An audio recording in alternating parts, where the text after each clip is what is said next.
Merry Christmas, everybody. It's John, your Indian Cine-MANIAC, with another 10ish-minute review. That's right. It is Christmas Day today, December 25th. And this is my Christmas gift to all of you. A little 10ish-minute review, a little eggnog, a little mistletoe, a little ho-ho-ho. So anyway, I hope all of you are having a very Merry Christmas. So today, and I mentioned this on the last video, we're going to do on the big show, we're going to do a review of Mughal-E-Azam from 1960. And we've decided to wait till after the first of the year to start doing the shows again. And I felt like, well, this, by the way, this was suggested by Wolverina Pagan. And and I want to make sure that we take care of her because one, she's a very loyal viewer, but she's also helped us out in a couple of different ways. So I decided I'm not going to do a full-blown review. Like I'll save some of the stuff for the big show when we all talk about it in January, but I'm going to do a little one because I did just watch this and I do want to talk about it. So let me give you, and I'm going to repeat this on the big show, but I don't care. So this is Wolverina's sales pitch for Mughal-E-Azam. The movie is a masterpiece. It took 16 years to make the movie due to massive production, including great music, action, and locations. It has few of the legends of Indian cinema from that era. Late Dilip Kumar, one of the most versatile and an idol of most of modern actors, including all big Khans. Late Madhubala, nicknamed Venus Queen because of her beauty, also one of the best and versatile actresses of her era. So, Wolverina, nicely done, I have to say. Now, when I do it for the big show, I'm going to do it as a dramatic reading. So, I'm going to put a little more zip into it, just so you know ahead of time. Okay. So, let's talk a little bit about the film. It was directed by K. Asif, who also wrote the screenplay. And like Wolverina said in the write up, it took 16 years to get this film done. It stars Prithviraj Kapoor, who is the great grandfather or great grandfather of Kareena Kapoor, and you guys know how I feel about Kareena Kapoor. Madhubala, Dilip Kumar, and Durga Kote. Now, I'm pretty sure I've never seen any of these actors in anything because obviously they were doing roles in the early 60s. I was born in 64. The story is based on real people, but I don't think it's based on facts, at least based on some of the reviews I saw. I also I watched the colorized version, not the black and white version. Now I know that they filmed one of the numbers in Technicolor, and it was which one was it? Oh, the song Prior Kia to Darna Kia was a scene shot in Technicolor for the film, where everything else was black and white. Now the interesting thing about that song is the song cost 10 million where most of the budgets of the movies were like a million. It was rewritten 105 times, which is kind of interesting. And this, at the time, was the most expensive Indian film ever made, and it was that way for decades. So, and I will say, this is my brother Ralph's line, but this is true. The money was on the screen. I mean, this was an epic movie. And look, the culture of these movies, I don't get. Okay, so I'm probably not as invested in the story of the culture clash that you guys are. But from a film watcher standpoint, I mean, this was an epic film. This was like Lawrence of Arabia. Okay, this was like Gone with the Wind. That's what I thought of as I was watching it because and I don't know how accurate the colorization is, but the colors of everything was just the costuming, the sets was just like it pops off the screen. It was absolutely gorgeous. Um, it's set in 16th century of the Mughal Empire. And you know, I mean, the story is about a young prince, at least he's young in the beginning. Um, who, when they show him as a kid, like 10, 12 years old, I don't know how old he was, he's boozing it up and he's making it with the ladies. And, for Indian films that are so chaste and they barely show anything, I was like, wow, that's pretty. Wow, that's amazing. And he gets banished. Well, he doesn't get banished. He ends up banished to the army. His father, the emperor, banishes him because he doesn't take stuff seriously. And that's kind of the predicate. And then when he comes back, He's had, he's won in battle. The whole story is he falls in love with a servant, a slave. And the father doesn't want him to be with a slave. So he does everything he can in this film to keep the slave away, including putting her in a dungeon, torturing her, all kinds of stuff. And then there's this one character who I didn't quite understand. Her name was Bahar. And the thing about the Bahar character, woman, every time something was happening, she was always there to overhear it throughout the entire film. And she was trying to stir things up. And I didn't quite understand who she was and what her motivation was because there was no payoff on it, unless I missed it, which I might have. But my initial reaction was she loves the prince and she's trying to end up with the prince. And she'll do anything to prevent that from happening. But she never gets what's coming to her in this film. But it was just convenient that every time something was happening integral to the story, she happened to be behind a pillar or behind a bush listening to it. It's kind of strange. Um, but just an absolutely beautiful film, and we'll talk about this a lot more on the big show. But the story, like, it didn't hold me. Like, wow, what a story! This is amazing. From a filmmaking standpoint, that's what really impressed me, how they did this on the budget that they had. It had never been done like this before. I mean, it was just even the war scene was just all the camels. I mean, it reminded me of Seven Samurai, where they're doing all this stuff. It looks like practical, like they obviously didn't have CG, and I don't even think maybe they had matting back then, but it looked all real to me. So it was pretty amazing. There were a few things. Well, the two leads were engaged, and then they split up during this. So apparently, they didn't even talk to each other. Kumar and Madhubala Bala. So that's kind of interesting because how much they supposedly loved each other in the movie. Um, and the other question I have is in the battle scene at the end, why does he bring Anna Carly to the battle? She could be safe wherever he was staying, but no, he brings her right out to the battle. And of course, something happens to her. I didn't get that either. The one thing that I will say that annoyed me throughout this film, there were two things that really annoyed me. And I assume it's because of the way Indian film back then, actually the recent past too, dub audio. Um, Anytime they were walking, the footsteps just sounded so phony. Like you could tell they did it in post production because it didn't sound real. Also, the voices obviously were dubbed.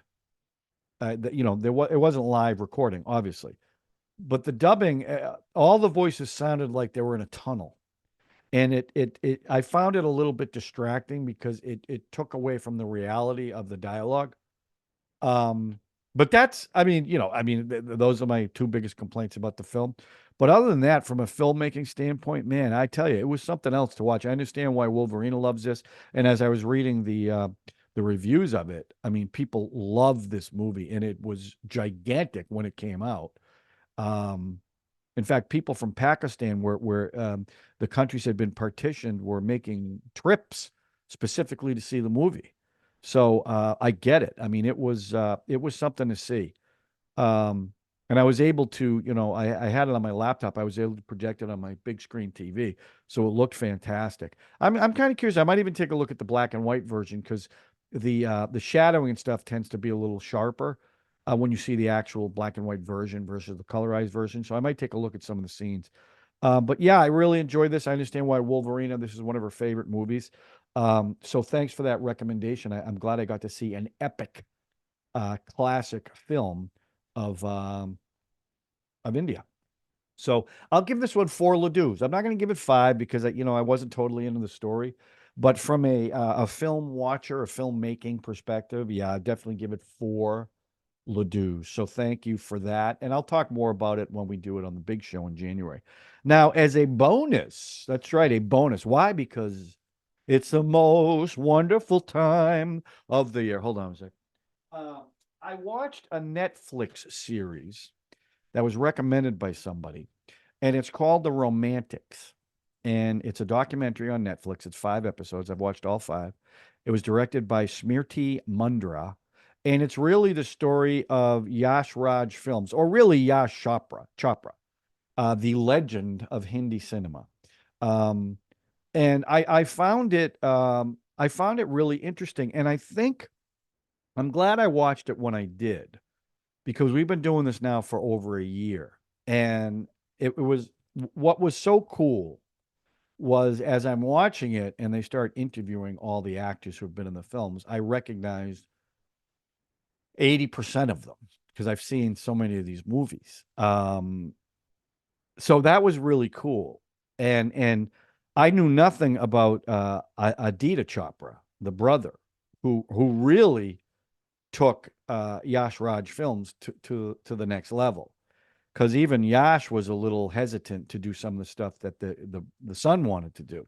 I also loved, and this was my favorite part, Uday Chopra, who's very articulate and no hint of an Indian accent. Now, is that for real, or is he doing that on purpose? Because some people in their reviews said he's doing that purposely. That's not his real accent, because he didn't sound Indian at all.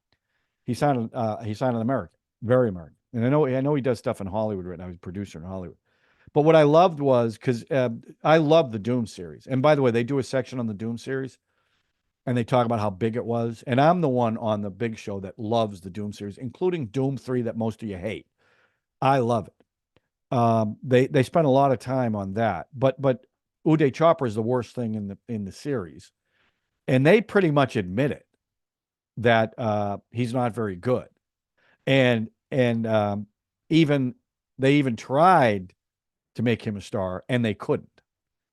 So because nepotism is a big part of this whole Yash Raj film thing, as you guys have mentioned.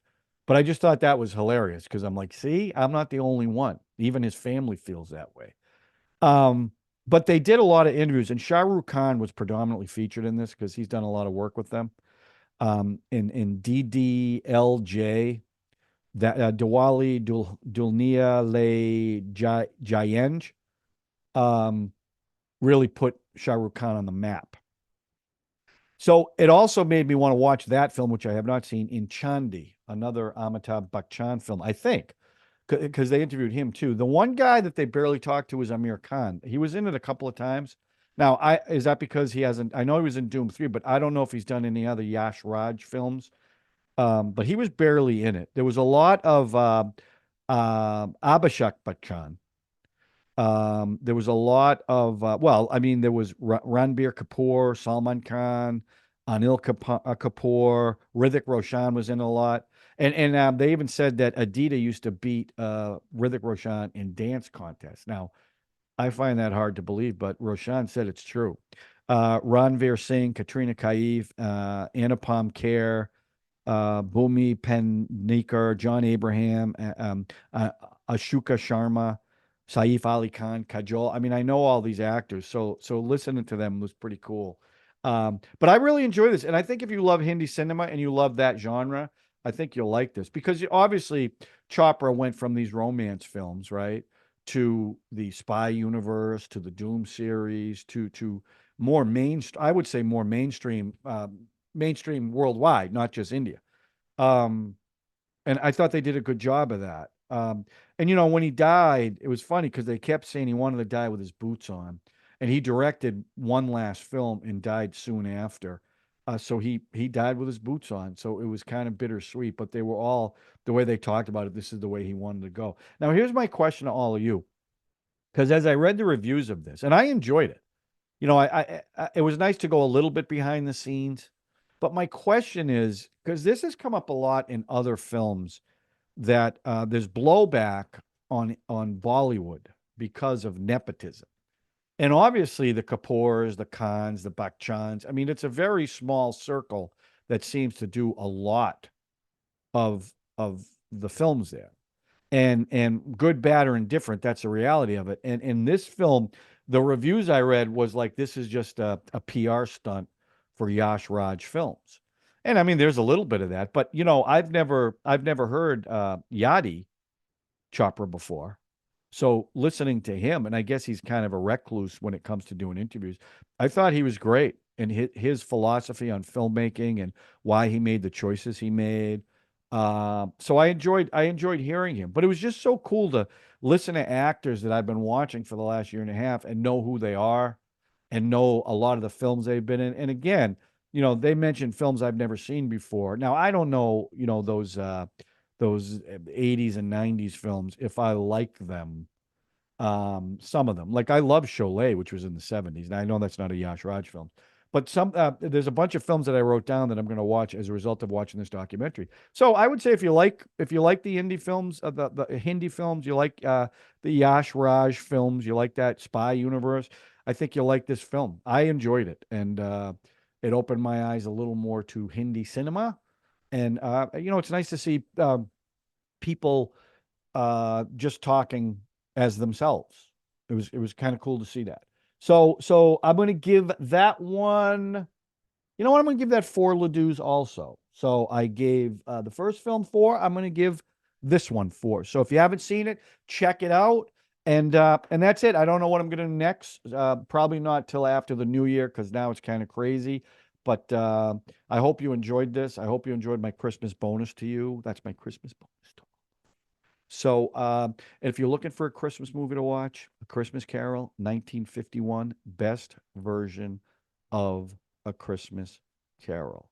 Check it out if you get a chance, okay?